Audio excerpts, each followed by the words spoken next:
Muy buen día. Bien. Bien, domingo 8 de agosto, bienvenidos al aula ICB, bienvenidos mis hermanos a compartir el estudio de la palabra de Dios que estamos haciendo cada domingo allá desde el mes de... Pasan, esos, son los hermanos saludando. Desde el mes de marzo estamos con Apocalipsis. Antes estuvimos con la carta a los hebreos y ahora disfrutando de Apocalipsis ya estamos en el capítulo 10. ¿Sí? Hoy vamos a ver el capítulo 10, el capítulo del libro. Vamos a darles un tiempo mientras yo tomo unos mates acá que me está cebando el hermano Martín. Seguramente van a agregarse algunos más en el aula y van a estar sumándose algunos hermanos al curso en línea. Ustedes saben que dejamos subidos al internet todo el material que estamos generando bajo el título Aula ICB. Entonces usted busque ahí los que dicen Aula ICB, que tienen más o menos este formato, por ahí cambia un poquito en la imagen, pero más o menos este es el formato que vas a encontrar para poder seguir los estudios. Ya son varios, ¿sí? Desde allá, desde marzo que arrancamos con esto. Muy bienvenidos hermanos, está Marcela en el comando de... Saluda Marce, por favor, así te escuchan. Buenos días hermanos, ¿cómo están? Acá reunidos, acá esperando la palabra y lo que el Señor tiene para nosotros hoy. Amén, amén. Marcela lo que va a hacer es canalizar, si hay inquietudes, preguntas, ese es mi hermano, Miguel. Bien, Miguel. Ese es el saludo de Miguel de las aulas de Isabel. No hay problema, estamos haciendo el ajuste antes de empezar. Silvia Capelletti, apóstol presente. Buenísimo, buenísimo Silvia, te bendigo. Bárbaro que estás ahí. Te acompañamos en la dificultad de tu familia que has tenido esta semana. Bendecimos la vida de tu hermana y de tu cuñado. Bien, hermanos, ¿estamos listos? Vamos a hacer un repaso mientras va llegando. Capaz que el repaso hace, Marcela, ahora que me doy cuenta, que demoren un poquito en entrar. Vamos con un repaso. ¿Qué estamos estudiando? El libro de Apocalipsis. Bien, fuerte y claro, así Miguel, con voz de hombre. No, el libro de Apocalipsis estamos estudiando. ¿Qué significa Apocalipsis? Revelación. Revelación. De hecho, una de las formas de titular Apocalipsis es revelaciones, porque la palabra significa revelaciones, ¿sí? Y mientras vamos entrando en calor, el significado de la palabra es correr el velo. Acá abro un paréntesis y meto un chivo que estoy muy contento de poder hacerlo. Tengo acá, bueno, me salí de cuadro un poquito para buscarlo. Tengo acá el material que se corre el telón, que llegó después de tanto tiempo. Es un material, hablando de correr el velo, que se corre el telón, es un material basado en un estudio de cantares, ¿sí? Más que un estudio, en una perspectiva profética actual del libro de Cantar de los Cantares de Salomón, ¿sí? Cómo se ve la figura de la iglesia y la vocación profética de la iglesia en el libro, en la relación con el Rey de todo. Está a disposición de los hermanos que lo quieran. Todavía no lo lanzamos, ¿sí? Pero ya lo ponemos a disposición. El valor del libro va a ser de 1.290 pesos, pero hay una oferta pre-lanzamiento. Antes del lanzamiento, aprovechenlo ahora para todos aquellos que están relacionados en el aula ICB, en la congregación y demás. Hay una oferta pre-lanzamiento de 980 pesos. Si usted lo quiere, hágame el pedido por privado, póngalo ahí en el chat ¿sí? Y vemos cómo coordinamos para poder hacérselo llegar. Entonces acá llegó, que se corra el telón. Ustedes lo leen al revés ahí, porque la imagen sale al revés. Pero bueno. Entonces, yo quiero uno. Vamos, Blanca. Muy bien, muy bien. Pero a vos te lo hago con dedicatoria, Blanca. Bueno, Vamos. Doble valor. No. Por ser alumna. Por ser alumna, vamos. Claro. Vamos. Apóstol, un saludo. Nicole Vanessa Ríos, bendiciones pastores, se los extraña mucho por Totoras, Sí. familia Coronel. De Saludos. la zona sur. Totoras queda muy cerquita de San Genaro. Ahí hemos estado ministrando la familia, ministrando a Vanessa, a Diego. Los bendecimos. Buenísimo saber que están ahí. Vale. Bien. Apocalipsis capítulo 10. Apocalipsis significa entonces revelaciones. ¿Qué más me pueden decir? A ver, tanto que hemos navegado en Apocalipsis. La revelación de la persona de Cristo. La revelación de la persona de Cristo. Lo que encontramos en el libro de Apocalipsis, nosotros hoy, en nuestro tiempo, lo que debiéramos buscar es la revelación de la persona de Cristo y no todo el énfasis mediático, interpretativo, teológico, pero desfasado, de las cosas futuras, ¿sabes? Cuando venga el anticristo y la venida de Cristo y un día cuando la Jerusalén celestial descienda del cielo.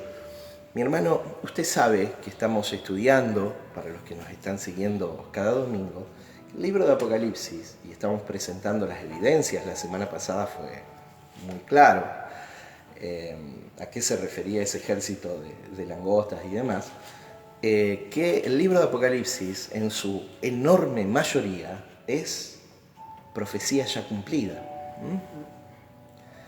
Esa escuela de interpretación del libro de Apocalipsis tan ajustada a la necesidad de la iglesia hoy se llama preterismo. Esa es la definición teológica, pero hay una gran difusión de otras corrientes, de la corriente específicamente futurista. Entonces, cuando lee el libro de Apocalipsis, el futurista lo que hace es poner todos estos símbolos que no se terminan de comprender claramente y todas interpretados de manera literal. Y en el futuro, por ejemplo, la Jerusalén celestial, que para los futuristas es una ciudad que desciende del cielo, ¿sí?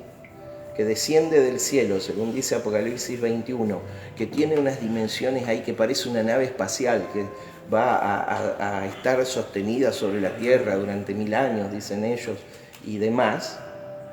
Ellos lo ven en el futuro y le dan literalidad. Es una ciudad, la Jerusalén celestial, que desciende del cielo. La Jerusalén celestial, hermano, es la iglesia. La iglesia ya está sobre la tierra. La iglesia está sobre la tierra y eso es figura del establecimiento del nuevo programa de Dios. Esa consumación de los tiempos ya sucedió. Cuando los elementos que hacían operativo el antiguo pacto, ¿sí?, fueron removidos, ¿cuáles eran esos elementos que hacían operativo el antiguo pacto? El templo y la ciudad de Jerusalén. El templo y la ciudad de Jerusalén ya no era practicable el antiguo pacto. Y a partir de ese momento, ¿qué se consumó? La era de la iglesia. Cuando el Señor dice, he aquí yo hago nuevas todas las cosas, no está refiriéndose a hacer de nuevo lo físico material. Él hace nueva todas las cosas en la dimensión espiritual. El reino de Dios es legal en la tierra a partir de la muerte de Cristo y ahora la manifestación del reino en una era de gracia plena, ¿sí?, y de la manifestación de Cristo como el rey de todas las naciones, no solamente como el rey de Israel, sino como el rey de todas las naciones, ya está establecido. Esto es así, esa es la atmósfera espiritual, ese es el escenario espiritual en donde nos movemos hoy. Entonces, ¿qué vamos a esperar? Algo que ya se cumplió. Pero es un vocabulario de naturaleza espiritual, no de naturaleza física material. Si no esperemos una ciudad bajar del cielo. Las calles de oro y el mar de cristal son literales. Sí, sí. Son figuras. Son figuras, mi hermano. Son figuras. Perdón, a ver, lo voy a meter en otro lío. Estoy describiendo la Jerusalén celestial. Miren. El árbol, ¿es figura o es un árbol que está ahí? Figura. El árbol que da 12 cosechas, una cada mes, o 12 frutos, 12 cosechas, una cada mes, ¿sí? Que sus hojas son sanidad para las naciones. ¿Quién es? Cristo. Cristo es. Eso no es un árbol. Es la metáfora, ¿sí?, de la disponibilidad de Cristo para todas las naciones. Y todas las naciones vendrán a Él. ¿Y a dónde van las naciones de la tierra hoy? Acá tenés dos opciones: o pertenecen al reino de las tinieblas, sus estándares, o al reino de la luz. Acá ya no hay más. Otra cuestión. Entonces, lo que vemos en el libro, y así podríamos explicar cada una de las figuras, pero lo que vemos en el libro de Apocalipsis es figuras que hablan de verdades espirituales profundas, ilustraciones claras que hablan de verdades espirituales profundas. Bien. Gracias por el mate, está buenísimo. No quiero que corte, ¿eh? Seguí. Si hay alguna pregunta que quieran hacer los hermanos que nos están viendo desde su casa, por favor, nada que no nos gusta como está peinado, el color de los lentes, me han criticado, todo, no, esas cosas no. Si hay preguntas sobre el texto, si hay preguntas sobre el texto. Bien, ¿qué otra cosa podemos hablar de Apocalipsis? Entonces, ¿Apocalipsis habla de eventos futuros en su mayoría? No, por supuesto que no. Es profecía cumplida, eventos del pasado, hechos históricos, cosas que sucedieron. ¿Sí? ¿Algo más? ¿Alguien que quiera decir algo más de Apocalipsis? Sí, el cambio de administración. Sí. Por eso, el mensaje del libro de Apocalipsis no es el fin del mundo, sino el fin de la era judía.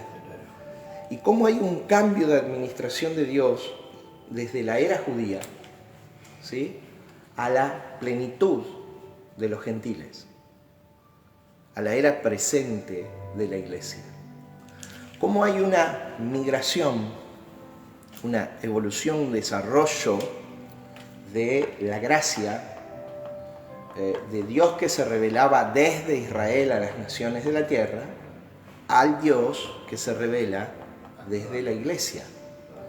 ¿Cuál es el pueblo de Dios hoy? Acá me meto en otro tema, porque el futurismo lo que hizo es cambiar roles y devolverle a la nación étnica de Israel, devolverle un estatus que tenía en el antiguo pacto, que era la de pueblo de Dios. ¿Quién es el pueblo de Dios hoy, hermano? Lo dijiste vos, Miguel. Nosotros. ¿Quiénes somos nosotros? La iglesia de Cristo es el pueblo de Dios. La iglesia de Cristo es el pueblo de Dios. No Israel, porque el apóstol Pedro dice: mas vosotros sois linaje escogido, nación santa, pueblo adquirido por Dios, para que anunciéis las virtudes de aquel que os llamó de las tinieblas a su luz admirable. Vosotros que en otro tiempo no erais pueblo, mas habéis sido hechos pueblo, mas habéis sido adquiridos, ¿sí? Entonces la redención de Cristo hizo que la iglesia entrara en esas promesas de Dios, ¿sí?, que son hechas más que Israel a Abraham. Y Abraham es padre de la fe, es padre étnico, racial. Cuando yo uso la palabra etnia, significa raza. Es el padre étnico del pueblo de Israel, pero es el Padre en lo espiritual, en cuanto a la fe de la iglesia. ¿Me está entendiendo? Entonces nosotros somos hoy el pueblo de Dios. Entonces, como vos decías, Miguel, como bien vos decías, este es el nudo de Apocalipsis, lo que vemos en Apocalipsis es el cambio de administración de Dios, que fue legal a partir de la muerte de Cristo en la cruz del Calvario, pero que no fue plenamente manifiesto hasta que los elementos que todavía hacían practicable el antiguo pacto, que eran dos, que bien los citaste antes, el templo y la ciudad de Jerusalén, ¿sí?, hasta que esos no fueran removidos. Y hoy vamos a tomar una palabra sobre una profecía antes de la séptima trompeta, ¿sí? Hay ahí un ángel grande que se presenta, y en los primeros 7 versos del capítulo 10 hace una proclama, especialmente en el último, hace una proclama. Dice, y el tiempo no será más, y habla de la consumación de las cosas. ¿Qué significa esto? Porque algunos dicen, el fin del mundo. Habla de un fin, pero del fin de una era. El tiempo no será más, significa, me estoy metiendo en el texto y no debía hacerlo ahora. Romper con la ley, claro. El tiempo no será más, significa el tiempo del cumplimiento de estas cosas no se demora. Claro. No se demora. O sea, viene. Y se abre una dimensión, hermanos, porque el nuevo pacto da lugar, el nuevo pacto que está vigente desde la muerte de Cristo en adelante, da lugar a una manifestación del conjunto de todos los pactos que se llama el pacto eterno. ¿Sí? El pacto eterno. Nosotros hoy estamos en el pacto eterno. ¿Amén? Me metí en el texto y entré como caballo loco, pero bueno, es mucha información. Yo lo que les sugiero, mis hermanos, es que ustedes puedan anotar.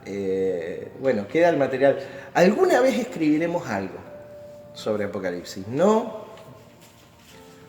tengo en mi corazón hacerlo. Igual este año salió un material extraordinario desde una perspectiva teológica. Todavía no lo puedo adquirir. Apóstol, pregunto algo. No es que antes no estábamos en el pacto eterno, sino que ahora somos conscientes de que... Mirá, los que no son conscientes están en el pacto eterno también. Hoy la vigencia en el tiempo... A ver, esto es muy interesante. De acuerdo al nivel de conciencia que tenga tu fe, tengas en tu vida, es lo que vos vas a manifestar. Manifestar es una palabra griega, epifanía, que significa aparecer. En la Biblia, esa palabra manifestar, que aparece tantas veces, la manifestación, es epifanía, epifaneia, en realidad epifanía decimos nosotros, que significa aparecer o dejar ver. En el nivel de conciencia que vos te muevas, es lo que vos vas a dejar ver. Si vos te movés en un nivel de conciencia del antiguo pacto, puro, vos vas a tener la tendencia a proyectar, a dejar ver, a entender el mundo que te rodea bajo los parámetros y principios del antiguo pacto. Por ejemplo, juicio, castigo, miedo. ¿Sí? Eso va a ser lo operativo. Ponerle la vara al otro, juzgar todo, absolutamente todo, de acuerdo al parámetro. Dios te va a cortar. La frase esa, Dios te va a condenar. Dios, el hombre es un pecador. Todas esas perspectivas están basadas en una visión antiguo pacto, ¿no? Separado de las... No sé, están diciendo cosas por ahí, ustedes escúchenme. Separados de nosotros somos santos, ellos son impíos, ahí lejanos, ya ellos. Nosotros tenemos, está bien que creamos, pero si vos no guardás todos los mandamientos, va a haber condenación. Toda esa idea falsa, desfasada, pertenece al antiguo pacto. Deuteronomio. ¿Y cómo vos qué vas a manifestar vos? Vas a manifestar aquello. Juicio, condenación, amargura. ¿Sí? Pero si vos percibís otra... Por ejemplo, ¿basado en qué yo te puedo decir eso? Porque hubo gente en la antigüedad, en plena vigencia del antiguo pacto, que se movió bajo principios del nuevo pacto. Porque vieron, Dios les reveló íntimamente para sí, y aunque lo ministraron, el pueblo no lo pudo ver, diseños que pertenecían al nuevo pacto y al pacto eterno. Por ejemplo, uno de ellos fue David. ¿Qué hacía David? ¿David era rey o era sacerdote? Las dos cosas. Las dos cosas. Era imposible en el antiguo pacto las dos cosas, pero él es una figura del Cristo que había de venir, entonces él oficiaba como rey, ¿sí?, en el trono de Israel, pero también oficiaba como sacerdote. Estaba vestido de lino, tocaba el instrumento en el arpa en el templo, escribía canciones, ¿sí?, ministraba en la presencia del arca. ¿A quién le era dado eso en el antiguo pacto? Solo a los sacerdotes. Pero si vos eras rey, no podías ser sacerdote. Pero él vio algo. Dios le reveló algo que no era para su tiempo, que él lo apropió para sí. ¿Se entiende? ¿Y qué manifestó? Manifestó aquello. Manifestó aquello. En pleno tiempo del antiguo pacto, vigencia absoluta del antiguo pacto, este hombre manifestó la gracia del nuevo pacto. ¿Se entiende? Hoy nos pasa lo mismo, pero puede ser al revés. Ese es el riesgo de tanta enseñanza antiguo pactista en la iglesia. Un pueblo separado, ¿sí? Juicio, condenación. Tanto, ¿qué nos hace? Nos hace vivir en la operación de otro tiempo. De hecho, David en los Salmos revela, o sea, muestra su revelación. Claro, sí. En su vida lo muestra. En su vida lo muestra. Extraordinario. Entonces, nosotros manifestamos el nivel de conciencia en el que operamos. Hay tanto para cortar acá. Por eso es importante, hermano, que nosotros entendamos que este tiempo es un tiempo de plenitud. Es el tiempo de la vida de Cristo en la iglesia y a través de la iglesia. Para manifestar ¿qué? Aquello que tiene que ver el propósito eterno, ¿sí? Manifestar a Cristo en nuestra vida. Entonces, si vos pones esa perspectiva y no decís, pero habrá un día que... ¿Sí? Porque ese día puede ser hoy para vos. Diga conmigo, hoy es el día de Cristo. Hoy es el día de Cristo. No hay más luz. ¿Qué más luz va a haber después? Hoy es el día de Cristo. Hoy es el día en el que tengo oportunidad de conocer cómo fui conocido. Y sí, esto es para aquellos que tienen más manejo de la escritura. Y si no sucede así, es porque todavía hay mezcla de pactos en tu vida. Hay información que vos aceptaste como verdadera y para este tiempo, por la improntación, por la implantación, por la enseñanza de dogmas, ¿sí?, que eran para otro tiempo. ¿Está? ¿Podemos seguir avanzando? Es muy interesante, ¿eh? Muy interesante. Bien, a modo de introducción, ya terminamos con el repaso. Lo que tenemos en Apocalipsis 10, que vamos a leer en un ratito, es la transición entre la sexta y la séptima trompeta, entre el segundo y el tercer ay. ¿Qué dijimos que eran las trompetas? ¿Qué dijimos que eran los sellos? que aparecen desde el capítulo 6. Juicio. Juicios, ¿sí? Sobre la tierra. ¿Cuál es la tierra? La tierra prometida. Hoy vamos a ver una ampliación de la tierra prometida. ¡Fa! En un ángel que separa, vamos a ver que no solamente separa sobre la tierra, ¿sí? Hoy lo vamos a ver. Los sellos abiertos son juicios sobre la tierra prometida, sobre la nación de Israel, el pueblo del antiguo pacto. El segundo es la invasión de langostas. ¿Sí? ¿Cuáles eran las langostas? El ejército romano. Cuando vos ves la descripción, decís, esto es el ejército romano, no hay posibilidad de pensar ni siquiera que es un ejército moderno. O sea, y vos podés espiritualizar, alegorizar y qué sé yo qué más, tirando de los pelos y decir son demonios. Hermano, este es el ejército romano.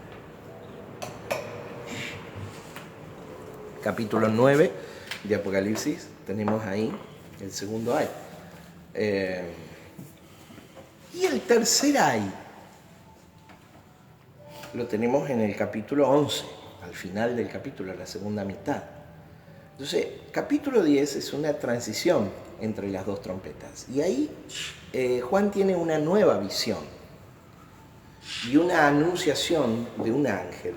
Usted acuérdese que la función de los ángeles es, en el hebreo, malak, mensajero. La palabra ángel es una transliteración del griego, o sea, en castellano y en griego se dice de la misma manera, ángel. Pero el significado de aquello es mensajero. Malak en hebreo, ángelos en griego, mensajero. La Malaquías viene de Malak, que significa mi mensajero. Es el nombre del profeta Malaquías. Bien. Y acá tenemos a los ángeles dando un mensaje, claramente en su función para lo que fueron creados, dar mensajes en relación al hombre, ¿no? Dar un mensaje claro de parte de Dios, ¿sí? Eso tenemos en el capítulo 10. Y el mensaje tiene que ver con algo que aparece 4 veces en el capítulo. Diga conmigo un libro. Un libro. Aparece un libro. Lo vamos a desarrollar cuando entremos al capítulo 10. ¿Sí? Aparece un libro. Pero aprovecho a comenzar a tratar un tema a modo de introducción. ¿Cuándo he fechado el libro de Apocalipsis? Algunas menciones hicimos. ¿Cuándo se escribió? 68. 68. Sí. Antes del 70 seguro. Entre el 65 y el 68. En pleno gobierno de Nerón. ¿Sí? Hay algunos autores, especialmente que provienen del dispensacionalismo, de esta escuela de interpretación, que se inclinan, ¿sí?, por un periodo más tardío.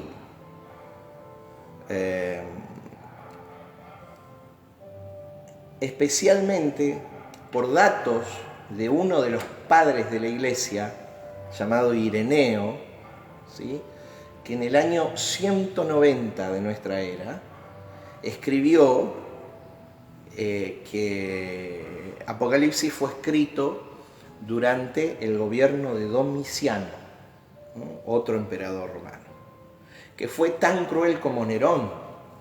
Entonces, ¿encaja la persecución de Domiciano con toda la profecía? Sí, pero no con la destrucción de Jerusalén.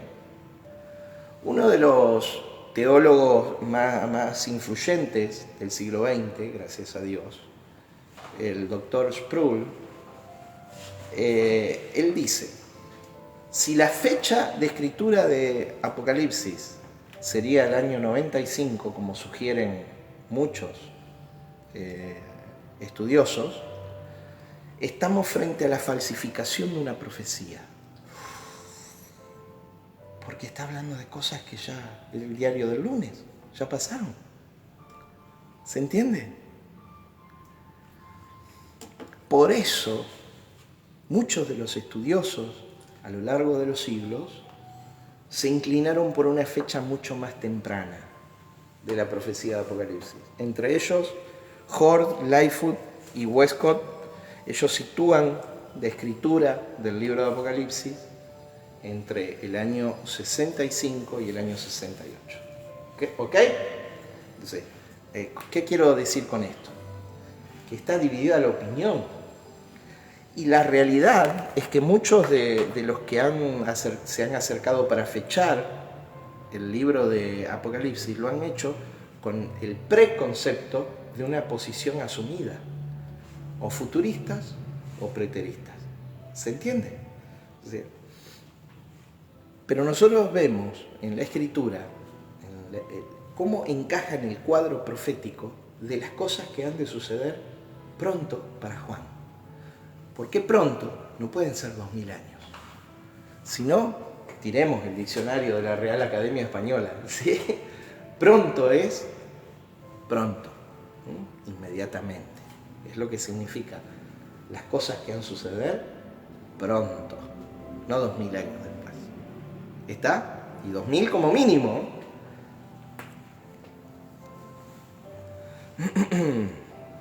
Bien. Meto otro comentario. Hechos capítulo 1.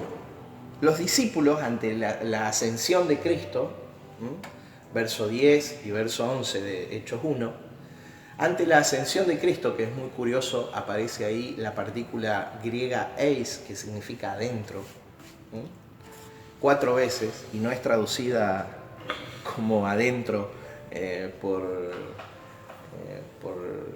Reina ni por Valera, ¿sí? En las traducciones más conocidas que tenemos nosotros. 4 veces en 2 versículos es traducido adentro, hablando de la ascensión de Cristo, ¿no?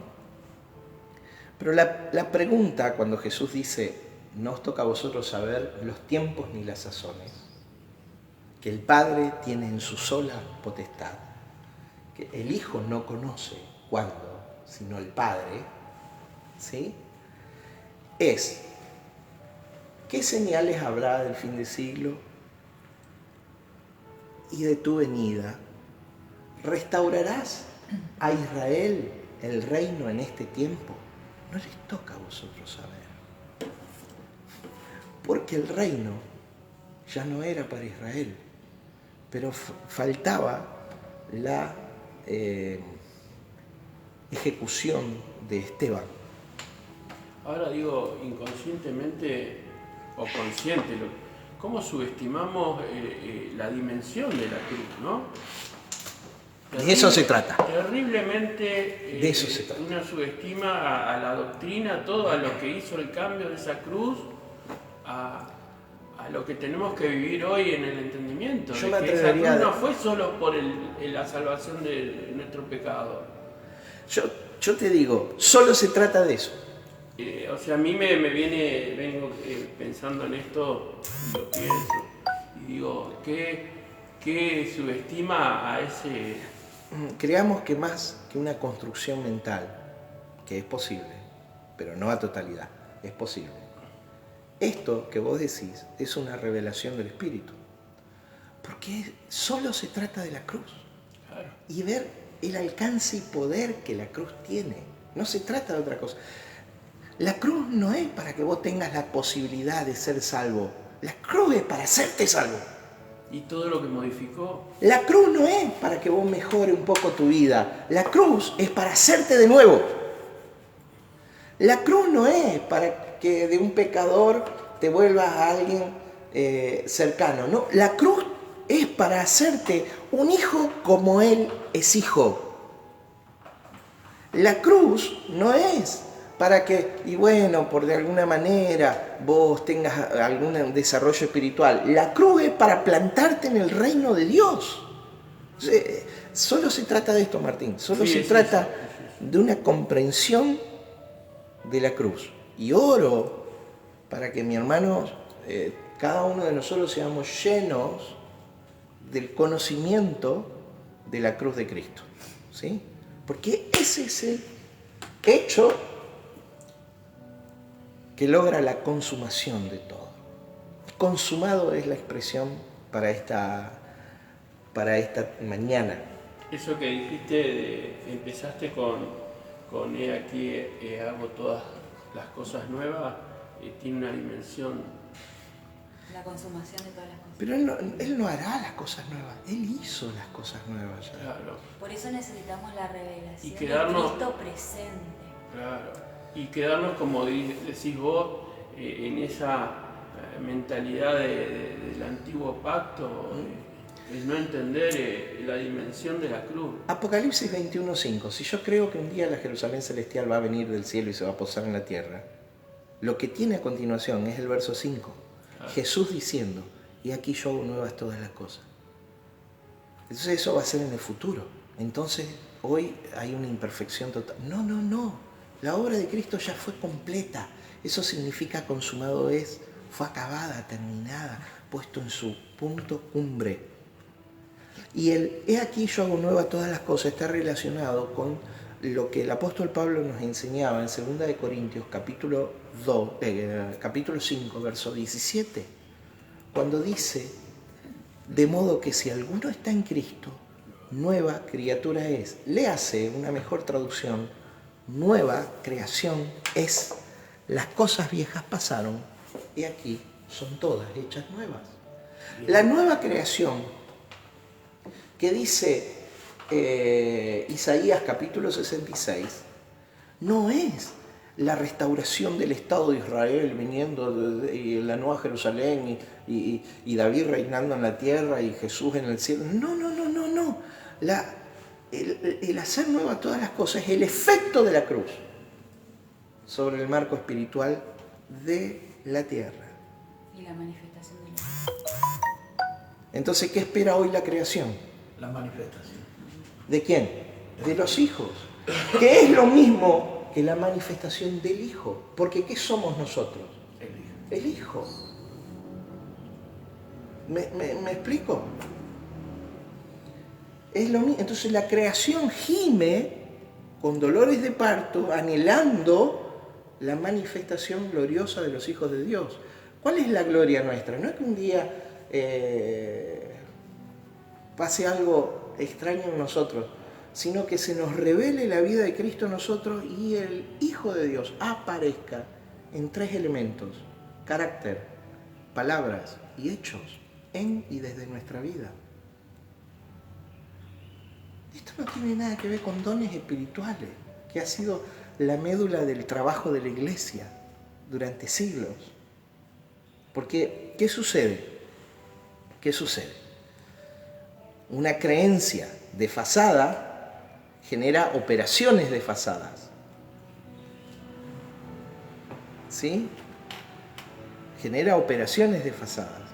Esto tiene que ver con la vida del Hijo de Dios a través de nosotros.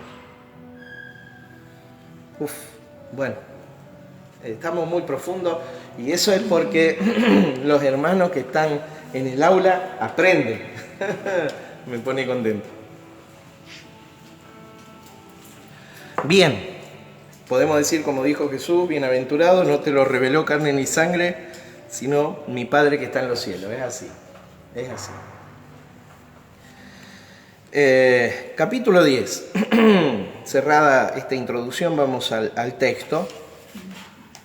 Entre la sexta y la séptima trompeta, acuérdense que la séptima trompeta desata las 7 copas de ira, así como el séptimo sello desató las 7 trompetas.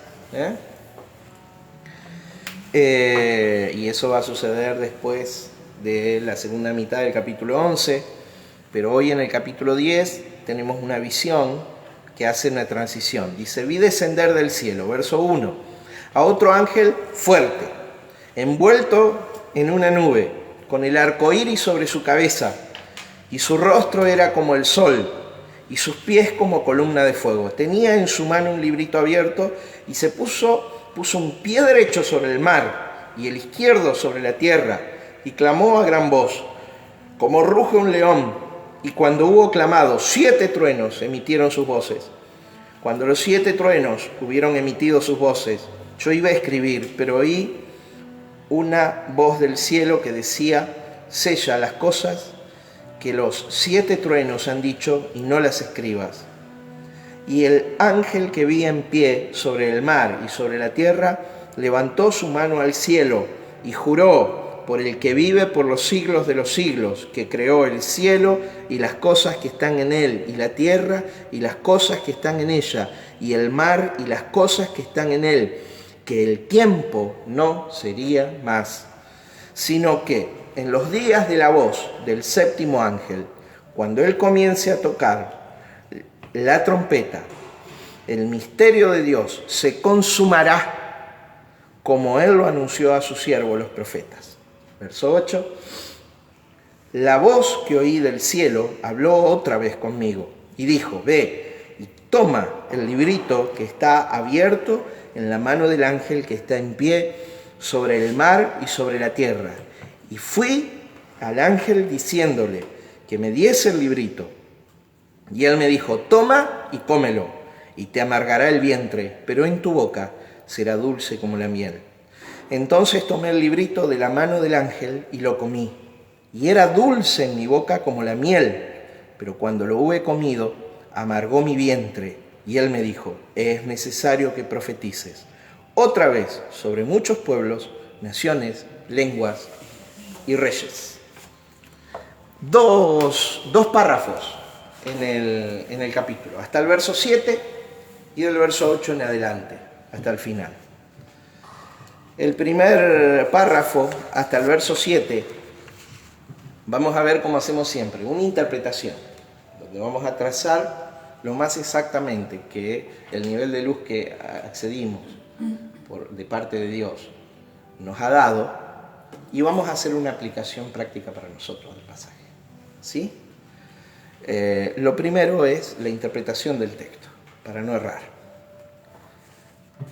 Del capítulo, del verso 1 al 7, lo podemos llamar el misterio sellado del ángel. Un ángel fuerte se presenta. Y a diferencia de algunos otros que aparecen en el libro de Apocalipsis, este se para con su pie derecho en el mar y su pie izquierdo en la tierra. Figura de una doble identidad. En el mar, diga las naciones de la tierra. En la tierra, diga el pueblo hebreo. Haciendo alusión, de nuevo, a la tierra prometida.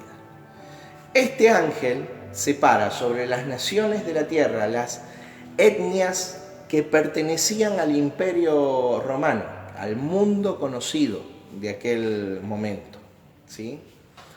Y se para sobre el pueblo hebreo y profetiza. Vamos de nuevo. Vi descender del cielo otro ángel fuerte, envuelto en una nube, con un arco iris sobre su cabeza, y su rostro era como el sol y sus pies como columnas de fuego. Tenía en su mano un librito. Diga libro. Libro. Bueno, acá aparece por primera vez la palabra libro. En su mano tenía un libro. Un libro, un librito, un rollo, un pequeño pergamino, como una carta, ¿sí? Diga conmigo, decreto de sentencia. Y cuando apareció este ángel, pasó algo. Dice, verso 3, y clamó a gran voz como ruge un león, y cuando hubo clamado, 7 truenos emitieron sus voces. Una declaración completa, 7 truenos. Pero cuando Juan iba a escribir lo que esas voces decían, agarró el ángel y le dijo, no escribas. Diga, hay misterios ocultos. Hay misterios ocultos. Todo lo que tiene que ver con el reino de Dios es un misterio. No podemos por una construcción personal acceder a aquello. Los misterios nos tienen que ser revelados. dados a conocer. Y esto es maravilloso, porque no está apoyado sobre tu fuerza, sobre tu capacidad, sobre tu intelectualidad, cosas importantes. Está apoyado sobre tu comunión con Dios. Porque ¿qué es revelación? Revelación es la acción del Espíritu comunicando a nuestro espíritu una verdad espiritual. Sucede en lo más interior, en lo más íntimo de nuestro ser. Y es a causa de la comunión. Aún el hombre natural tiene destellos de revelación. Acá me meto en un lío. Sí. Porque muchas de las cosas que escuchamos no son construcciones filosóficas o mentales. Algunas son solo construcciones filosóficas o mentales. Pero cuando vos hablas con alguien que causó un efecto sobre algo que supo que era la verdad y se aventuró para probarlo, no es que primero lo probó y entonces llegó a la conclusión esto es la verdad. ¿Me explico? Supo. ¿Cómo lo supo? Hubo una luz en su interior. Esos son destellos que están aún en el hombre natural. ¿Cuánto más debieran estar en el hombre espiritual?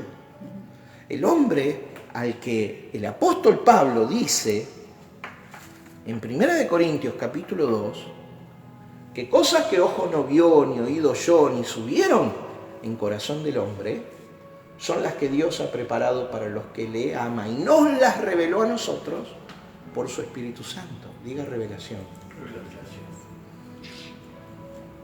Entonces, ¿qué es revelación? Ya volvemos sobre 1 Corintios 2.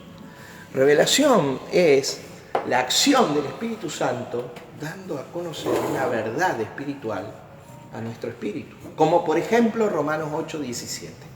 ¿Cómo sabemos que somos hijos de Dios? Porque la palabra lo dice. Sí, la palabra lo dice, pero dice el texto que el Espíritu de Dios comunica a nuestro espíritu que somos hijos de Dios. Y si hijos, herederos, coherederos de Dios, herederos de Dios y coherederos con Cristo Jesús.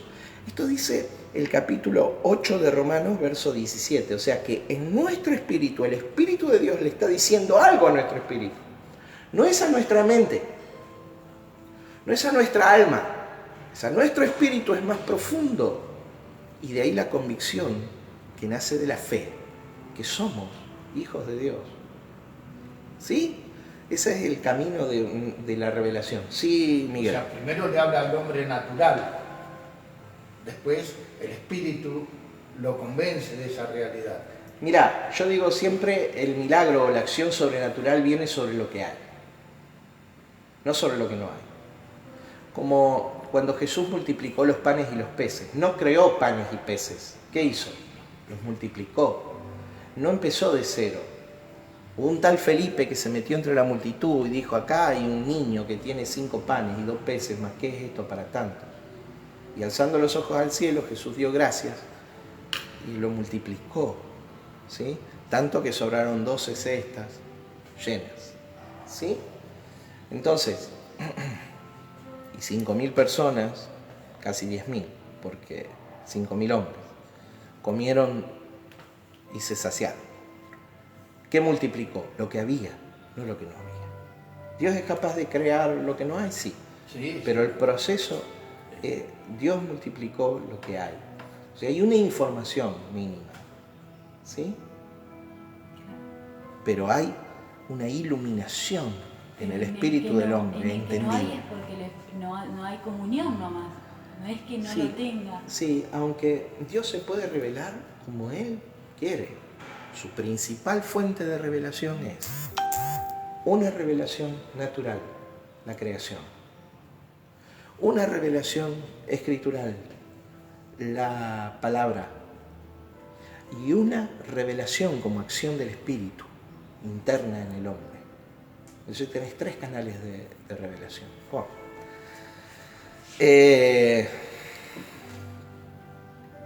Entonces, hay cosas que son escondidas para el corazón del hombre en la Escritura. Dice, cuando los 7 truenos hubieron emitido sus voces, yo iba a escribir, pero oí una voz del cielo que me decía, sella estas cosas que los 7 truenos han dicho, y no las escribas.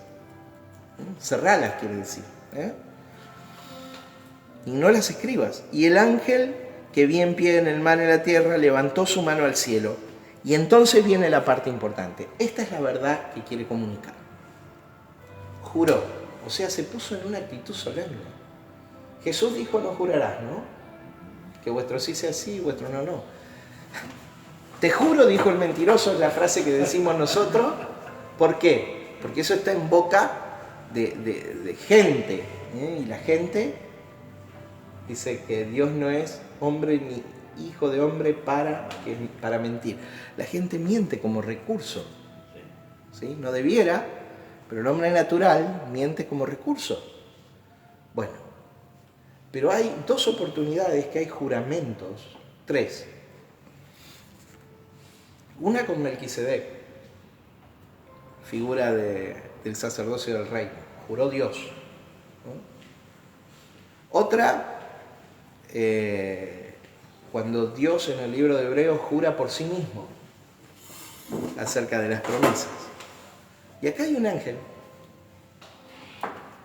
alguien que no miente, hacer un juramento, le da solemnidad a las palabras que vienen. Y dice, y el ángel que vi de pie sobre el mar y sobre la tierra levantó su mano al cielo y juró por el que vive por los siglos de los siglos, que creó el cielo y las cosas que están en él, y la tierra y las cosas que están en ella, y el mar y las cosas que están en él, que el tiempo no sería más. Y esa expresión, que el tiempo no sería más, no es que viene el final del tiempo, sino que viene el final de un tiempo. ¿Qué tiempo? El tiempo del trato de Dios con la nación hebrea.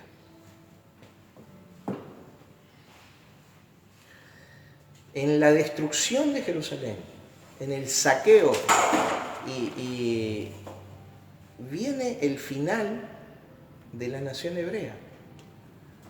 250.000 hombres fueron llevados durante todo el periodo de estas últimas guerras de los judíos, ¿sí?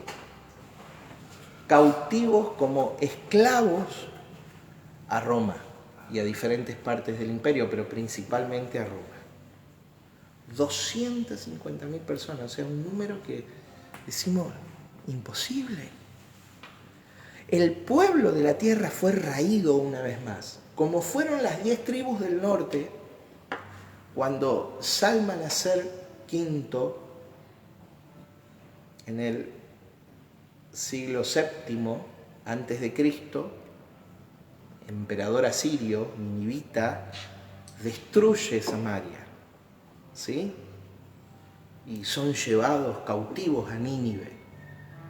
Dice que los ninivitas tomaban a los príncipes, a los grandes, a los jóvenes fuertes, y eran de tal crueldad que en la caravana para llevar los cautivos a Nínive tenían una soga y ganchos en su lengua. ¿Quién iba a salir corriendo?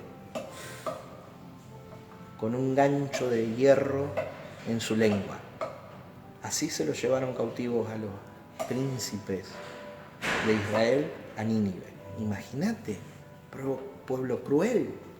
O como cuando en el 600 y algo, en el siglo VI, un siglo después casi, menos de un siglo, Nabucodonosor sitia Jerusalén y se los lleva cautivos, destruyendo el templo de Salomón.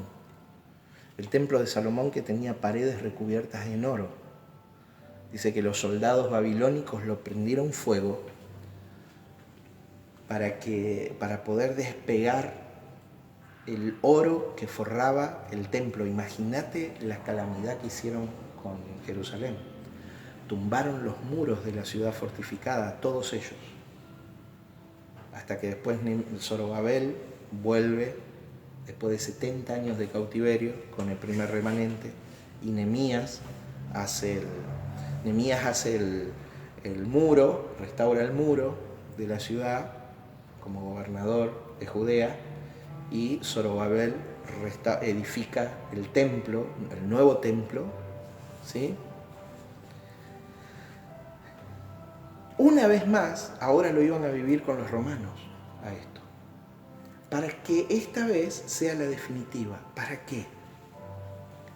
Para que miren al que traspasaron. El día de Jehová o el día del Señor, profetizado en el Antiguo Testamento para el pueblo hebreo, es el día de juicio, o también llamado en la palabra el día de la venganza de nuestro Dios. ¿Qué dice el Señor? Mía es la venganza, yo pagaré. Imagínate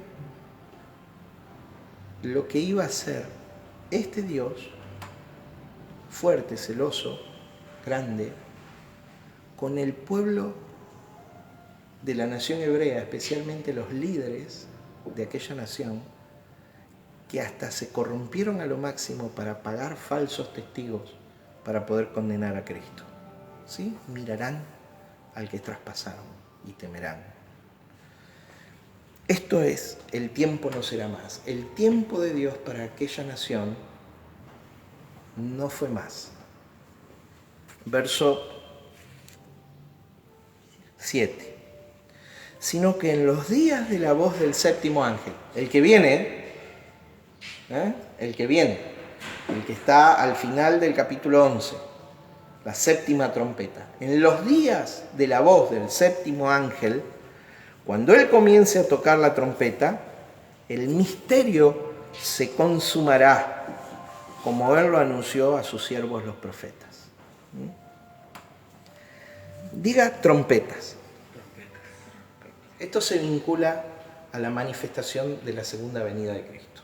Pero lo dejamos un poquito sellado a este tema, como esos 7 truenos, esas 7 voces las dejamos un poquito selladas. ¿Las trompetas serían los chofar o no? ¿O literalmente trompetas? Mira, hay un misticismo instalado en la iglesia cristiana, tocando el shofar como si el shofar sería espiritual. El shofar es un shofar, es natural. Sí, Fue un instrumento de ese tiempo. Lo que había ahí son trompetas de bronce, que son trompetas para la liturgia. Shofares, que son cuernos, y trompetas de bronce. Lo importante ahí no es de qué material, sino que anuncian, ¿no? Bueno, o sea, no es el séptimo ángel con la séptima trompeta que libera las 7 copas de la ira de Dios tiene una manifestación en la historia física y material. La caída de Jerusalén fue en etapas. Había una ciudad exterior cuidada por un muro bajo. Cuento un poquito la historia. Por allá, por fin de marzo, comienzo de abril, en pleno primavera, ¿sí? Saliendo ya el invierno allá, en el hemisferio norte. Por eso de primavera, no se desorienten, muy bien. Estamos hablando de Jerusalén, hemisferio norte. Comenzó el sitio de Jerusalén. Las 4 legiones romanas, que las mencionamos la semana pasada, los nombres, cuáles eran, bajo el mando de Tito, llegaron a las puertas de Jerusalén. 3 legiones en la zona del valle de ingreso a la ciudad y 1 legión en el Monte de los Olivos, desde una posición elevada sobre la ciudad.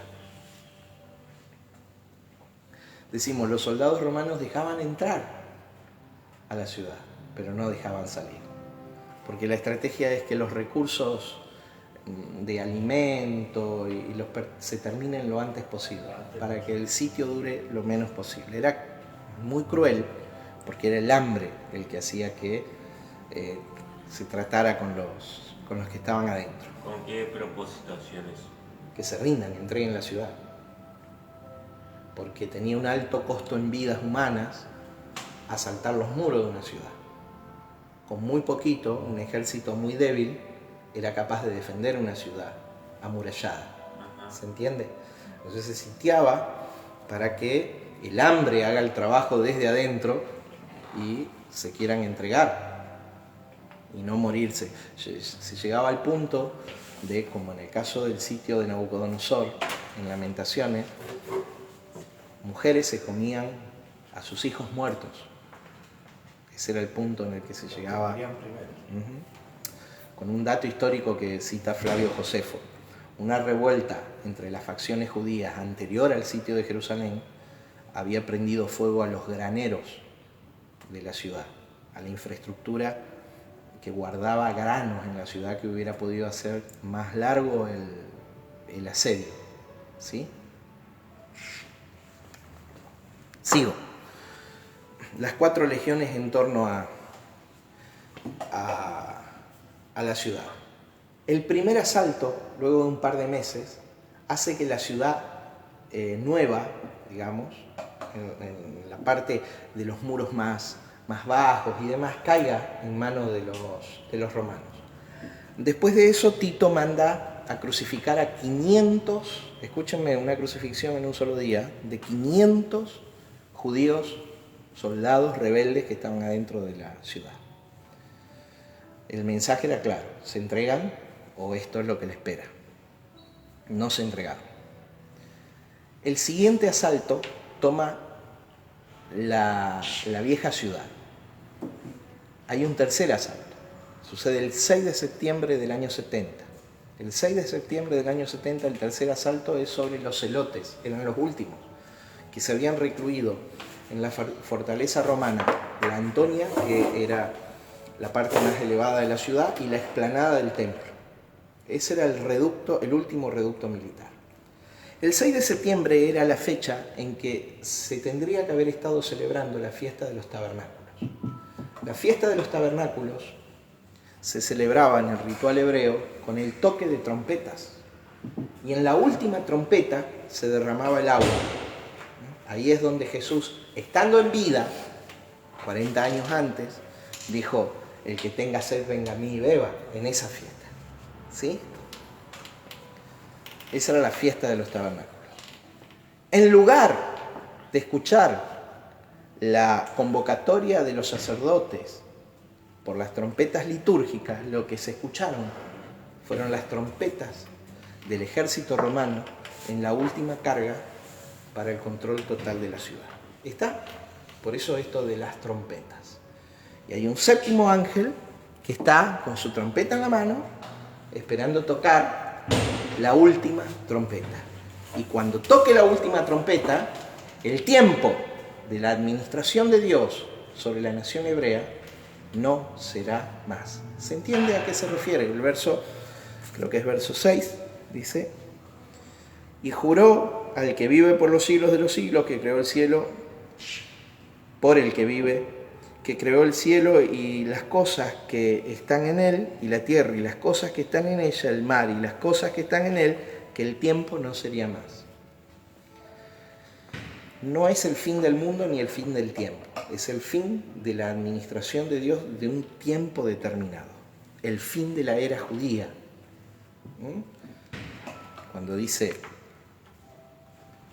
de la higuera aprended la lección, cuando la rama está verde y haya frutos, entonces es el tiempo. A eso se refería Jesús, a leer ese tiempo. ¿Qué tiempo? El fin. ¿El fin de qué? Del mundo. No, hermano. El fin de la era judía. ¿Por qué hablar de un fin del mundo? Quiero introducir acá un tema. Esto es sensacionalista. ¿Por qué hablar del fin del mundo? Funcional a Hollywood y a otros intereses determinados presentes. ¿Por qué hablar del fin del mundo? Funcional a un movimiento de dominación mundial sionista.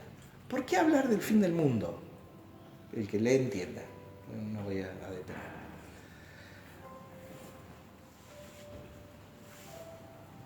Para no aceptar el fin del trato de Dios sobre la nación hebrea.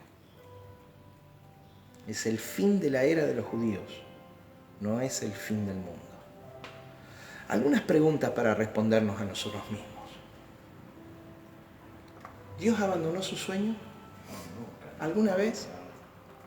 ¿Por qué iba a abandonar esto? ¿Quién creó los cielos y la tierra? ¿Por qué Dios lo iba a destruir? Mi hermano, O sea, le están haciendo decir a la Biblia cosas que no dice. interpretan pasajes de la Biblia. Claro, en realidad el criterio que tienen de la destrucción del mundo es por la maldad del hombre, pero a la vez están olvidando que ¿Y Cristo? ya nos perdonó y que... ¿Y la obra de Cristo? Claro, Estamos de nuevo en lo mismo. sí, lo mismo, por Caemos eso te en digo. el mismo pic. Claro, Y pic le meten siempre- en la cabeza ese concepto de... Ahora, cuando Pedro dice, en 2 de Pedro capítulo 3, los elementos ardiendo se fundirán, ¿sí? Y por el fuego serán purificados. No está queriendo... A ver, los que ven un fin del mundo ahí, 2 de Pedro capítulo 3, están diciendo que los elementos que se van a prender fuego es la materia, ¿sí? Todo lo material, todo esto que tiene estructura atómica, bueno, otra vez, el que le entienda. Lo material se va a prender fuego. Hermano, esa palabra elementos en el idioma griego es muy clara para los griegos. No es la materia. Esa palabra elementos es una vieja palabra griega que es así, stoichion, que significa fundamentos basales o rudimentos, es traducido también en la Biblia, en el Nuevo Testamento, cuando Pablo la emplea. Rudimentos, los rudimentos de este mundo. Pablo la emplea en Gálatas, a esta palabra stoichion, hablando de los rudimentos de la religión. Los fundamentos de la religión. ¿Qué van a ser consumidos? Los fundamentos de la religión. ¿Cómo son esos fundamentos? Filosóficos. Los fundamentos de este mundo van a ser consumidos. ¿Cómo son los fundamentos de este mundo? Filosóficos. Son fundamentos de pensamiento. El mundo es una estructura de pensamiento. El reino también. ¿Qué va a juzgar a este mundo? El reino de Dios. Por eso en 1 Corintios 6 dice, ¿o ignoráis que vosotros habéis de juzgar al mundo? ¿Quién va a juzgar al mundo? Nosotros. ¿Pero cuándo? ¿Siendo bebés espirituales, operando en otro nivel de fe? No. Cuando se nos revela la persona de Cristo, el juez de todo, porque todo juicio fue dado al Hijo. ¿Cómo vamos a juzgar? Quitando del fundamento los principios de este mundo y poniendo en el fundamento los principios del reino. Empezando por nosotros. Entonces, ¿usted entiende que esto es una batalla mental? ¿Es una guerra de principios? ¿Que vos vas a actuar en tu vida de acuerdo a los principios que aceptaste como verdad? ¿Que no hay posibilidad que vos aceptes principios como una verdad y hagas otra cosa? ¿No existe eso? ¿Esa contradicción no existe? Pasa que muchas veces lo que decimos creer no es lo que creemos. Pero... Entonces, ¿de qué se trata esta guerra espiritual, cósmica? Se trata de la estructura del pensamiento. Y me meto acá en lo que va a ser la conclusión del libro de Apocalipsis. Esto lo vamos a tocar. Por eso entendemos, el otro día repasaba una de las cartas de Pablo cuando termina diciendo de su doctorado, de toda su capacidad, tomarlo por basura, entiende absolutamente que Cristo tiró por tierra todo el conocimiento de la ley, ¿entendés? Y estoy enseñando como si le estaría enseñando a universitarios. En fe estoy enseñando, hermano. Es así, claro. Les quiero decir esto. Jesús lo dijo de esta manera. ¿A quién compararé? Y miren lo sencillo que hacía Jesús, estas cosas que son profundísimas. ¿A quién compararé al hombre que oye estas palabras y las hace? Al que edificó su casa sobre la arena. Vinieron las tormentas, golpearon sobre ella y fue grande su ruina. ¿Y a qué compararé al hombre que oye estas palabras y las pone por obra y las hace? Aquel que edificó su casa sobre la roca. Vino la tormenta, las lluvias y la casa permaneció. Mi hermano, ¿de qué se trata? Del fundamento sobre el que edificamos. ¿Sobre qué edificas tu vida? Cielo y tierra pasarán, mi palabra permanecerá. ¿Sobre qué edificas tu vida? El que ama este mundo va a ser temporal como este mundo, no porque esto se deshaga, sino porque los fundamentos, la estructura de pensamiento está destinada a morir, a ser cambiada por algo funcional y superior, que es Cristo en nosotros. Está el reino de Dios, una estructura pensante diferente para el éxito y desarrollo del hombre. ¿Se entiende? ¿Cuántos pueblos, naciones y naciones hay en el reino? Uno. ¿Cuántos ciudadanos hay en el reino? Uno. No, pero somos muchos. Pero Dios dice uno. El varón perfecto, el Hijo de Dios. Para crear en nosotros el nuevo hombre. Efesios capítulo 2. ¿Cuál es? El nuevo hombre, no los nuevos hombres. Uno. Su unidad es un principio del reino. Esa división, fractura que existe en el mundo va a dar lugar. Y un ejemplo, hay muchos otros. Por ejemplo, la riqueza. ¿Cómo se alcanza riqueza? Con dos elementos, conocimiento y productividad. ¿Hay pobreza en el mundo? Sí. ¿Qué hay que ponerle a aquello? Conocimiento y productividad. Por eso, en Isaías capítulo 2, estoy hablando del principio del reino que van a juzgar a los principios de las naciones. Padeció por falta de sabiduría. Sí, por ejemplo, Oseas 6:4 o 4:6. 4:6. Por ejemplo, Isaías 2, convertirán sus lanzas en hoces y sus espadas en rejas de arado. O sea, lo que se invierte para la estupidez irracional de la guerra tiene que estar puesto al servicio de la... Entonces se produce riqueza. ¿Me entiende? Entonces, ¿cómo juzgará el reino de Dios a este mundo? Reemplazando los principios y valores del mundo por los principios y valores del reino. ¿Entiende usted? Por eso es nuestra responsabilidad de difundir el evangelio del reino de Dios en el mundo. Pero volvemos a Apocalipsis. Dije que íbamos a hacer una conclusión. Meternos en el nudo de Apocalipsis, en la conclusión de Apocalipsis. Hay tres figuras dominantes en el Apocalipsis. Dije que la batalla es mental, ¿no? Por argumentos mentales, por estructuras de pensamiento. Les mostré que el mundo es una estructura de pensamiento, el mundo al cual Dios aborrece, ¿sí? Y que el reino es otra estructura de pensamiento. ¿Esas son las fortalezas? También por eso, la lucha, ¿dónde está? Acá. ¿Y el diablo dónde opera? Allá, no, allá, no, acá.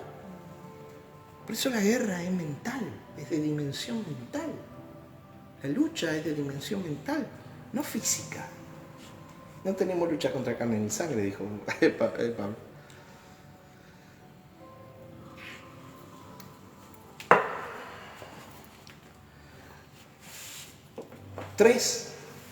En el libro de Apocalipsis vemos 3 figuras dominantes.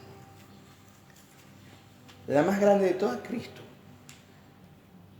La segunda, la bestia, el anticristo.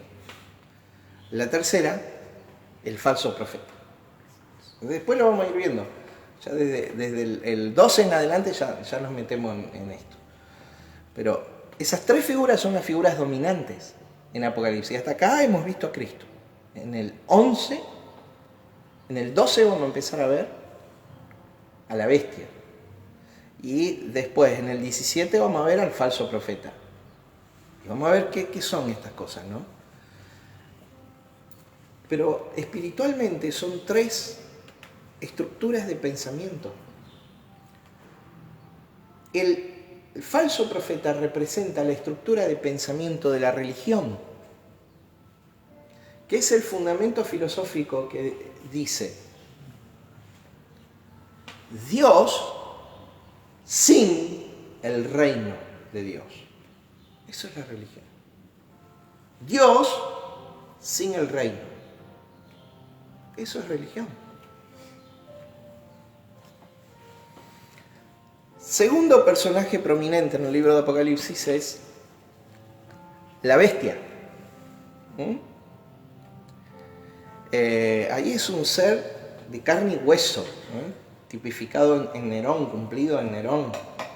El número 666 es Nerón César Augusto. El gobernante que regía el Imperio Romano en aquel momento. ¿Y qué significa? ¿Qué representa? La estructura de pensamiento humanista. ¿Qué es la estructura de pensamiento humanista? El reino sin el rey. El rey de aquel reino que nos proponen, ¿quién es? El hombre. ¿Sí? El reino, el bienestar, el desarrollo, ¿no? Pero Dios no. ¿Se entiende? La religión es Dios sin el reino. El humanismo, ¿cómo es? Tipificado en Nerón, es El hombre como centro. el reino sin el rey, o con otro rey, como era el César, el hombre. Tercer gran figura de Apocalipsis, el más importante, el preeminente en todo Apocalipsis, el que hasta acá llenó nuestro tiempo de estudio de Apocalipsis. Cristo, que es el rey y el reino juntos, porque Él es ambas cosas. Esto lo vamos a desarrollar en el capítulo 12 después, ¿sí? Vamos a empezar a desarrollar. Cuando nace el varón, que es destinado para el trono de Dios, para reinar, ¿sí? Bueno, eso lo vamos a ver en el capítulo 12.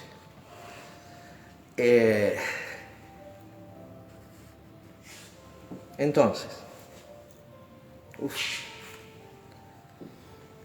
el misterio sellado del ángel. 7 declaraciones, 7 truenos que él iba a escribir, pero que son un misterio, se tiene que conservar así para poder llegar a la declaración: el tiempo no será más. ¿Qué tiempo no será más?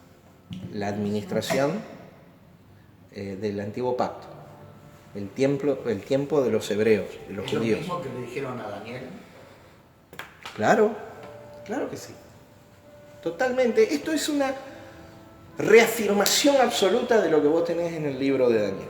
Nada más que Daniel profetizó en otro tiempo. Él sí miraba el futuro, ¿sí? Juan profetizó mirando el futuro inmediato. Daniel lo veía a 300 años, 400 años, 500 años, ¿sí?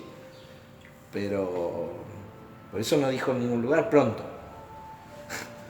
Pero Juan profetizaba para el día siguiente, para los años sucesivos, ¿sí?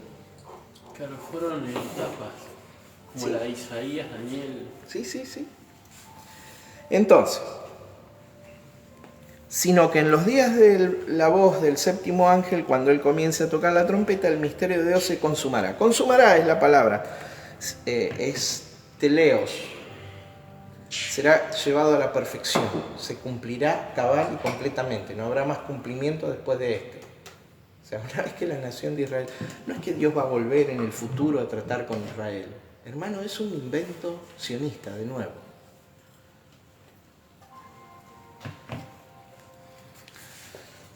Y es impresionante cómo han calado sus pensamientos, ¿no? Desde esa posición del sionismo en el cristianismo. Digo algo que por ahí me trae problemas. Hermano, yo no tengo ningún sentimiento antisemita, hasta el hartazgo lo digo, pero hemos sido tan mal enseñados en la iglesia que es necesario ser enfático con esto hoy.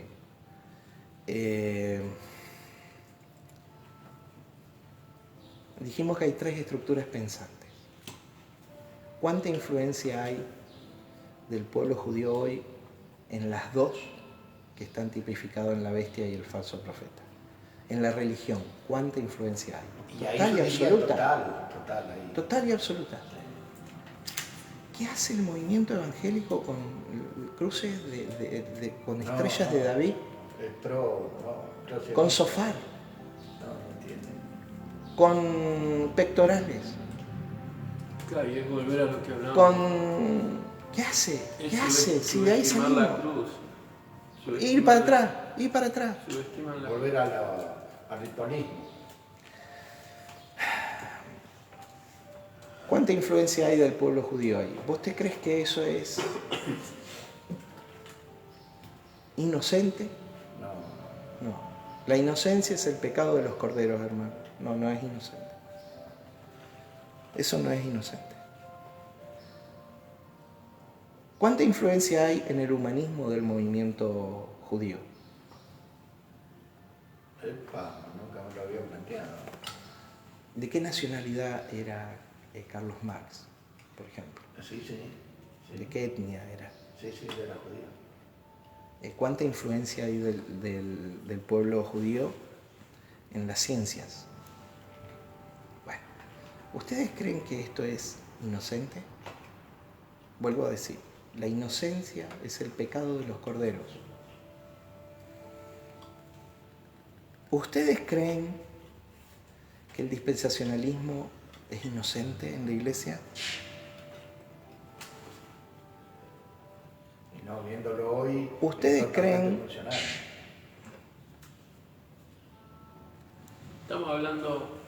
Estamos hablando de gobierno y estamos hablando de una cruz y estamos hablando de Cristo rompiendo y manejando los gobiernos y la estructura manipuladora del hombre. Te hago una pregunta a vos. ¿Cuál es la nación menos cristiana de la tierra?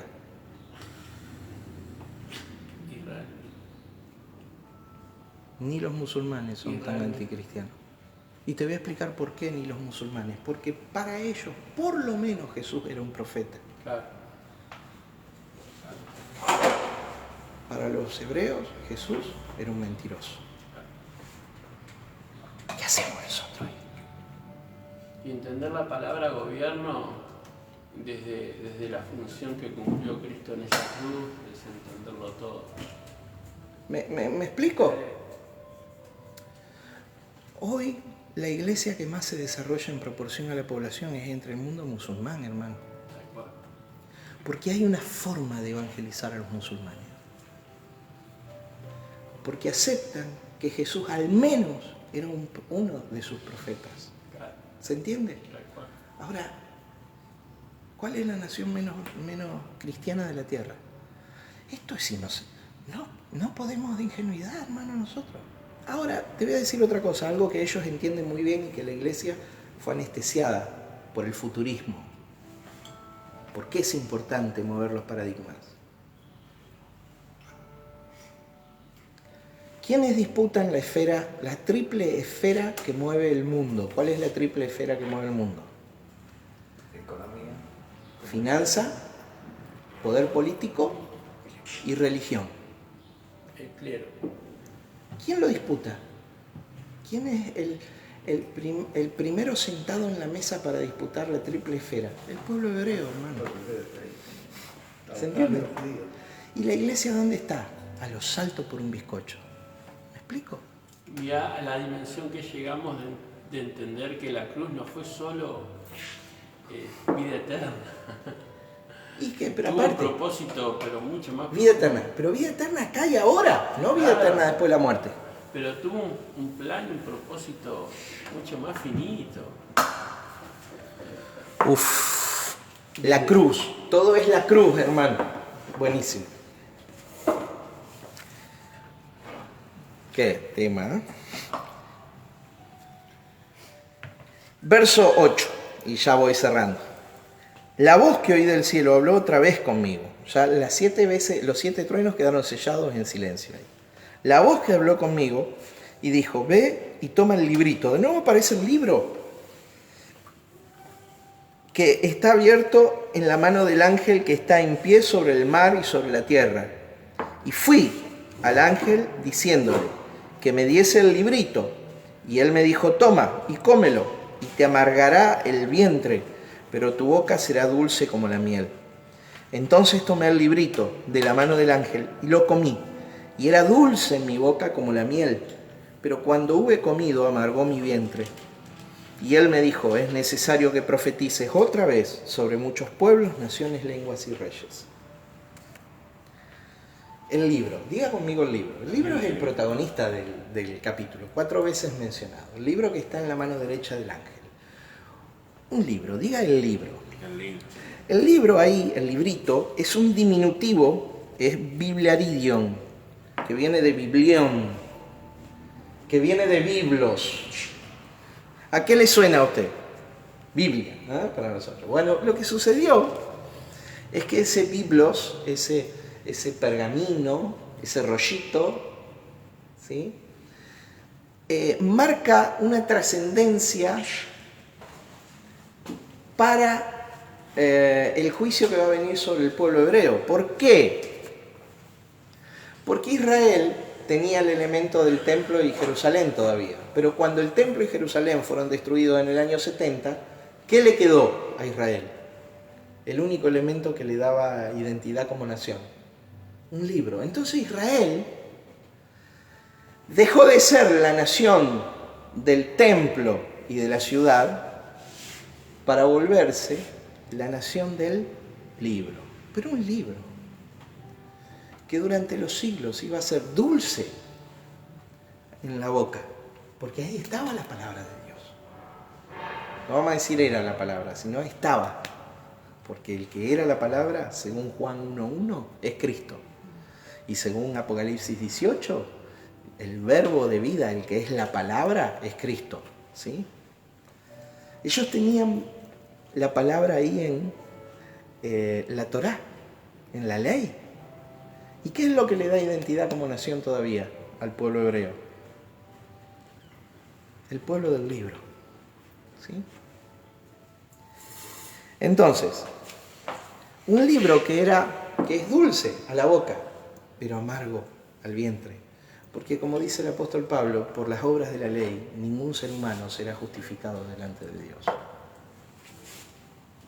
¿Tiene revelación de la persona de Dios ese libro? Sí, pero es letra muerta y por lo tanto letra que mata. Necesita el Espíritu que vivifica. ¿A qué necesita? A Cristo. ¿Hay esperanza para el pueblo hebreo? Claro. ¿Cuál es la esperanza del pueblo hebreo? Cristo. Y si un hebreo étnico recibe a Cristo, ahora forma parte de la nación espiritual de Dios. Si no recibe a Cristo, no. Igual que nosotros. Igual que nosotros. Entonces, ese bibliaridion, ese librito, representa ese cambio de nuevo que le continúa dando identidad a la nación, de ser la nación de Jerusalén, la nación a ser la nación del libro. es dulce a la boca, amargo al vientre. Pero también ese pergamino puede ser interpretado como las palabras de esta profecía, como Apocalipsis.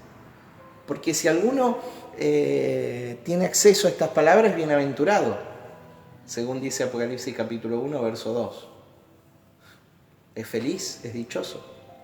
Pero si alguno añade o quita de las palabras, es maldito. El único libro de la Biblia que tiene bendición o maldición, ¿sí?, así taxativamente en él, lo tenemos acá en Apocalipsis, por tocar o modificar el libro. Hago una pregunta: quienes han modificado el libro de Apocalipsis, díganme si no han traído maldición. No digo que ni que se murieron malamente, ni que no digo si no han traído oscuridad. Frenan el crecimiento y el desarrollo humano. Y que la estructura de la dinámica del reino, que es una estructura de pensamiento. Sigo. Entonces la profecía también es dulce a la boca, hermoso leer, pero es amargo en el vientre, porque ¿qué trae? Juicio.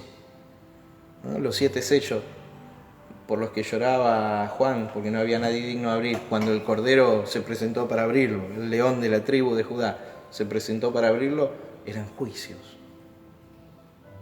Juicios desatados sobre la nación. ¿Y cómo podemos aplicar hoy? Entonces, hasta acá interpretación. Ahora, ¿qué dije? Aplicación. ¿Cómo lo podemos aplicar?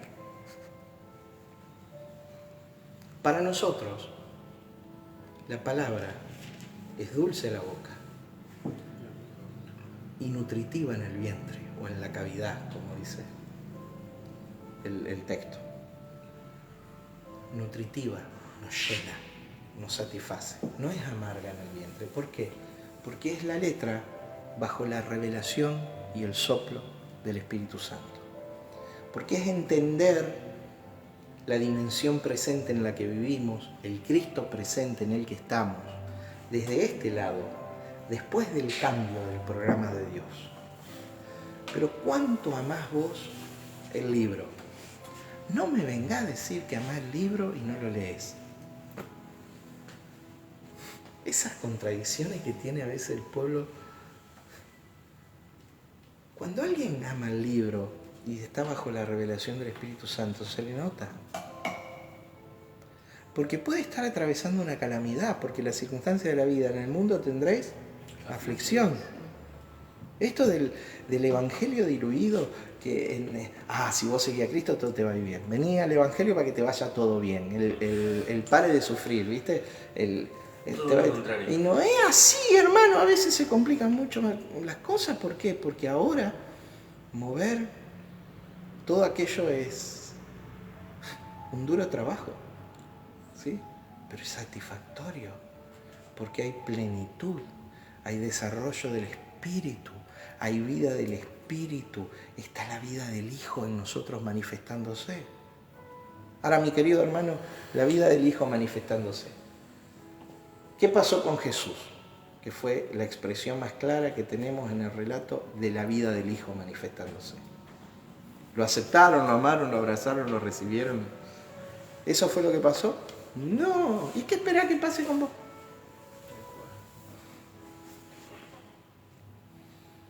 ¿Vos te crees que los sistemas de este mundo entregarán sus tesoros así nomás? Bueno, hay un desarrollo que tiene que venir en nuestra vida. ¿Sí? Pero es amando el libro. Amando el libro. Hoy tenemos un libro, un grafó, una escritura, que en nuestro corazón no puede ser letra que mata, sino bajo el soplo, bajo el raá, el aliento de Dios, tiene que ser lo que edifica y nutre nuestro corazón. Y esto depende de nuestro corazón, depende de la acción de Dios, de la revelación de Dios a nuestra vida, de nuestra dependencia a Dios. Una de las figuras más poderosas del alimento que nutre es el maná del Antiguo Testamento. ¿Qué pasaba cuando el pueblo hebreo en el desierto recogía maná por angurriento de más de un día? Se podría, ¿sí? Se podría. O sea, vos necesitas el pan fresco, el de hoy. A ver, Señor, hoy. Para hoy. Y andamos comiendo en YouTube el pan que otros masticaron para nosotros. ¿Por qué masticamos para nosotros? Porque no tenemos dientes, porque somos bebés todavía. ¿Por qué mastican para otros? Usted come el pan que yo le doy y está bien en un nivel, pero acostúmbrese a amasar con Dios su propio pan. En la Escritura, desarrolle la Escritura. El Cristo que se revela en mi vida, el Cristo que se va a revelar en la suya. ¿Me entiende? Usted necesita no la revelación de otro, usted necesita la revelación que Dios le da a usted. Bajo parámetros, principios, estructura de pensamiento, pero luego después, con el tiempo, usted va a desarrollar su comunión y su alimento diario. En casa, el domingo estuvimos con algunos hermanos de la iglesia y estaban mis hijos, los dos más grandes, estaban Facundo y Ángeles. A mí me falta que desarrollen ellos un pensamiento crítico y una revelación propia. Que me digan a mí, con respeto sí, papá no, yo creo así. Y ver cómo la fe en ellos es revelada por ellos. Saúl mostrándonos material extraordinario que ve, esto es vanguardia, esto es lo de hoy, esto es, y desatando conversaciones extraordinarias. Pero eso tiene que pasar en todos los niveles. ¿Por qué en las iglesias todavía se habla de paternidad? Y se habla de paternidad como si sería el mensaje de Dios para hoy, ahí el más encumbrado. El ABC.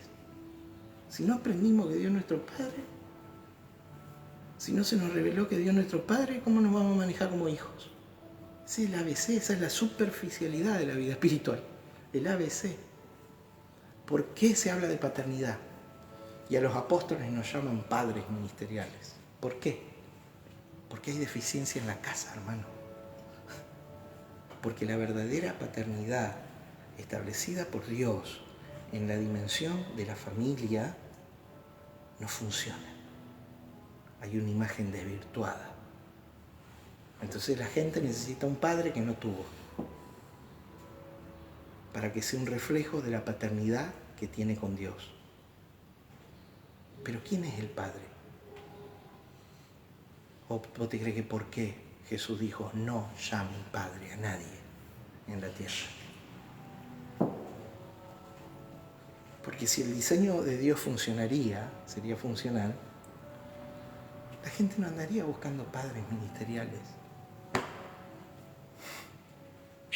¿Me sigue? Somos padres, sí. ¿A causa de qué? De la deficiencia del modelo original.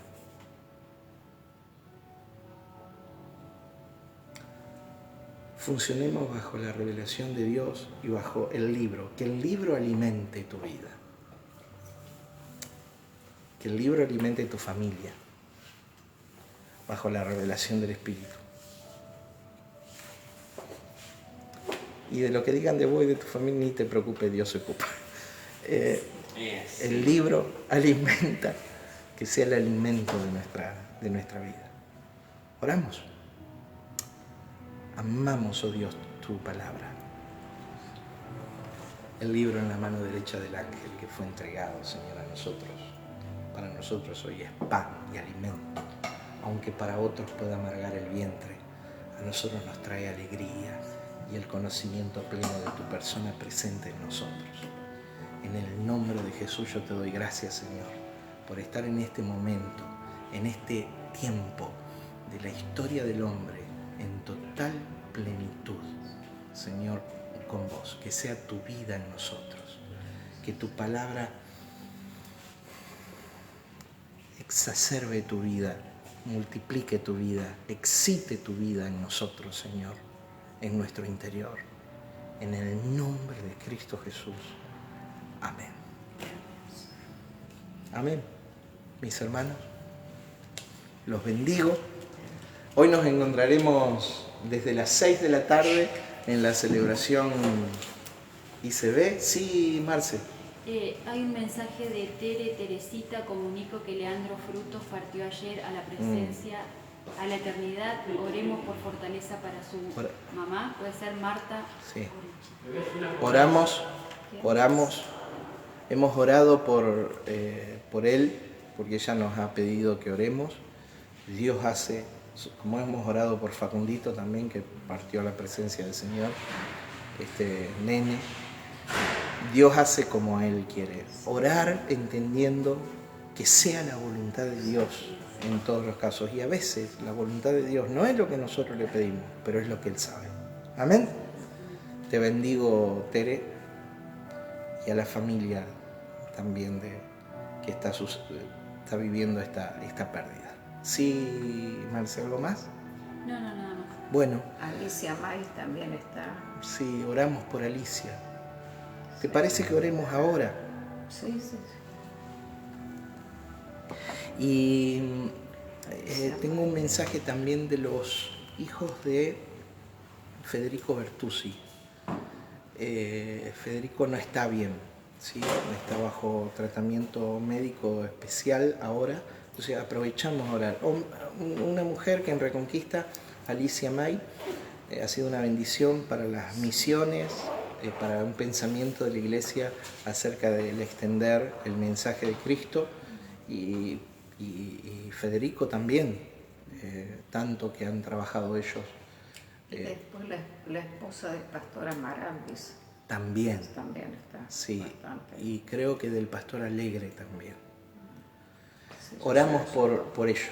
Padre, en el nombre de Jesús, oramos, Señor, por la salud de nuestros hermanos, Señor, afectados por el COVID y por diversas situaciones de vida. Padre, que tu acto de misericordia, tu Espíritu sople vida en ellos, Señor, pero sabemos que tu voluntad va a abrirse paso en la vida de ellos. Oramos para que tu voluntad, Señor, sea aceptada en nuestros corazones, Señor, y te rogamos el acto de misericordia de que vos lo levantes a ellos en cada caso. En el nombre de Jesús de Nazaret. Amén. Amén. Los bendigo, hermanos, y será hasta esta tarde.